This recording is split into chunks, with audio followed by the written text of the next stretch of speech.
BNP এমন একটি রাজনৈতিক দল যেখানে বহু ত্যাগী ও সৎ নেতৃত্ব রয়েছে, তবে দলটিতে এমন কিছু বিশ্বাসঘাতক ও বেইমান নেতাও ছিলেন কিংবা রয়েছেন যারা সুসময়ে বিএনপির পাশে থাকলেও দুঃসময়ে দলকে পরিত্যাগ করে নৌকাসহ অন্যান্য রাজনৈতিক দলে যোগ দিয়েছেন। এছাড়াও অনেকে দলে থেকেই ভারতের এজেন্ট হিসেবে কাজে ছিলেন এবং এখনো কাজ করে যাচ্ছেন। আজকের ভিডিওতে আমরা সেই সব নেতাদের মুখোশ উন্মোচন করতে যাচ্ছি। চলুন শুরু করা যাক। শাহজাহান ওমর। দুর্নীতি ও ক্ষমতার লোভের শেষ পরিণতি দেখতে হয়েছে বিএনপির সাবেক ভাইস চেয়ারম্যান ও আলোচিত সংসদ সদস্য ব্যারিস্টার শাহজাহান ওমরকে। দীর্ঘদিন বিএনপির রাজনীতিতে থাকা এই বিতর্কিত নেতা দ্বাদশ জাতীয় সংসদ নির্বাচনে আকস্মিকভাবে আওয়ামী লীগের নৌকা প্রতীকে প্রার্থী হন। নৌকায় যোগ দিয়ে একসময় দাপট দেখালেও বর্তমানে তিনি দুই কুল হারিয়েছেন। রাজধানীর আদাবর থানার গার্মেন্টস কর্মী রুবেল হত্যা মামলায় গ্রেফতার হয়ে এখন কারাগারে আছেন তিনি। মিজানুর রহমান সিনহা। একমি গ্রুপের কর্ণধার ও শিল্পপতি মিজানুর রহমান সিনহা ছিলেন বিএনপির অন্যতম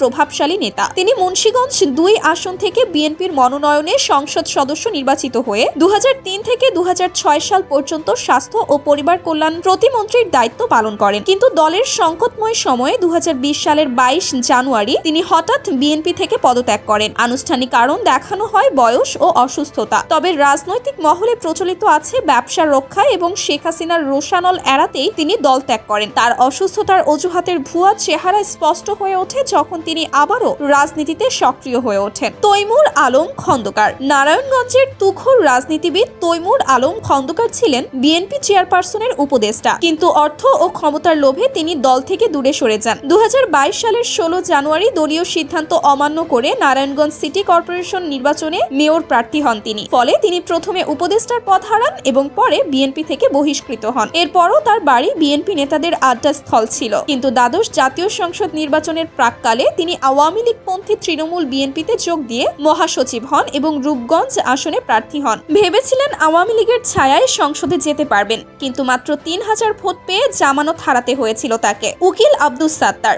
দীর্ঘ ২ যুগ ব্রাহ্মণবাড়িয়া বিএনপির ঘাঁটিকে ধরে রেখেছিলেন উকিল আব্দুস সাত্তার। এই ৬ বারের সংসদ সদস্য ৪ বার ধানের শীষ প্রতীকে বিজয়ী হয়েছিলেন, কিন্তু জীবনের শেষ প্রান্তে এসে তিনি ক্ষমতার লোভে পথ বদলান। একাদশ জাতীয় সংসদে ব্রাহ্মণবাড়িয়া ২ আসন থেকে পদত্যাগের পর ২০২৩ সালের ১ ফেব্রুয়ারি উপনির্বাচনে দলীয় সিদ্ধান্ত অমান্য করে প্রার্থী হন। আওয়ামী লীগের সহযোগিতায় তিনি জয়ী হলেও বিএনপি তাকে বহিষ্কার করে। তবে সেই জয়ের স্থায়িত্ব ছিল ক্ষণস্থায়ী। মাত্র ৮ মাস পর তিনি মৃত্যুবরণ করেন। সৈয়দ মোহাম্মদ ইব্রাহিম। সাবেক নেতা কর্মকর্তা ও বাংলাদেশ কল্যাণ পার্টির চেয়ারম্যান সৈয়দ মোহাম্মদ ইব্রাহিম শেষ পর্যন্ত বিশ্বাসঘাতকতার অভিযোগ এড়াতে পারেননি। বর্তমানে তিনি পলাতক। একটি গোপন স্থানে বসে দেওয়া সাক্ষাৎকারে তিনি দাবি করেন, দ্বাদশ জাতীয় সংসদ নির্বাচনে অংশ নিলেও তিনি মূলত বৈষম্য বিরোধী ছাত্র আন্দোলনের পক্ষেই ছিলেন। ২৫ জুলাই নির্বাচনী এলাকায় প্রকাশ্যে আন্দোলনের প্রতি সমর্থন জানান এবং ১৪ জুলাই চ্যানেল আই এর এক অনুষ্ঠানে সরকারকে ছাত্রদের দাবি মেনে নেওয়ার আহ্বান জানান। সম্প্রতি চিংড়িখের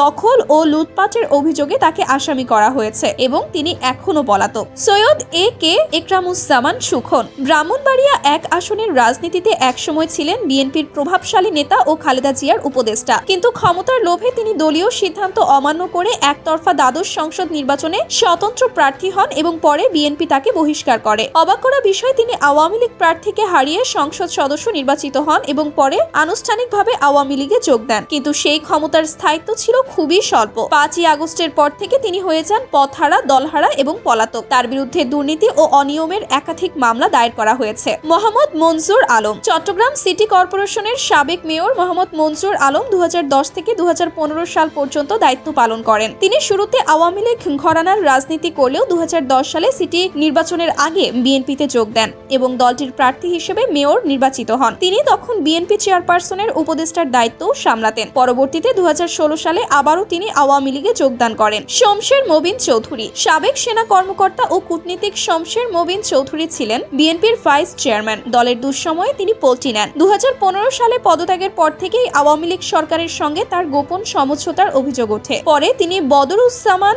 চৌধুরীর বিকল্প ধারা যোগ দেন এবং ২০২৩ সালের সেপ্টেম্বরে তৃণমূল বিএনপির চেয়ারপারসন হন। ২০২৪ সালের ৭ জানুয়ারি দ্বাদশ সংসদ নির্বাচনের আগ মুহূর্তে তিনি পুনরায় তৃণমূল বিএনপির চেয়ারপারসন হিসেবে প্রার্থী হন, কিন্তু একটি ভোটও পাননি। তৃণমূল বিএনপির নেতাকর্মীরাই তাকে জাতীয় বেইমান আখ্যা দেন। অভিযোগ, জয়ের প্রলোভন দেখিয়ে মাঠে নামালেও পরে দলটির সঙ্গে বিশ্বাসঘাতকতা করেন। ৫ই আগস্ট ছাত্র জনতার গণ অভ্যুত্থানের পর তিনি যুবদল নেতা শামীম মোল্লা হত্যা মামলায় গ্রেফতার হন, পরে জামিনে বের হয়ে এখন আত্মগোপন করছেন। এমনকি বর্তমানে তারেক রহমান দেশে না আসার ঘটনায় বর্তমানে বিএনপিতে থাকা অনেক নেতাকর্মীদের ওপর আঙুল তুলছেন অনেকেই, বলছেন এরা মূলত ভারতের এজেন্ট এবং তারা চায় ভারতকে সাথে নিয়ে সরকার গঠন করতে। তো বন্ধুরা, এই তো ছিল ভিডিও। পরবর্তীতে সকল আপডেট সবার আগে পেতে আমাদের চ্যানেলটি সাবস্ক্রাইব করতে ভুলবেন না।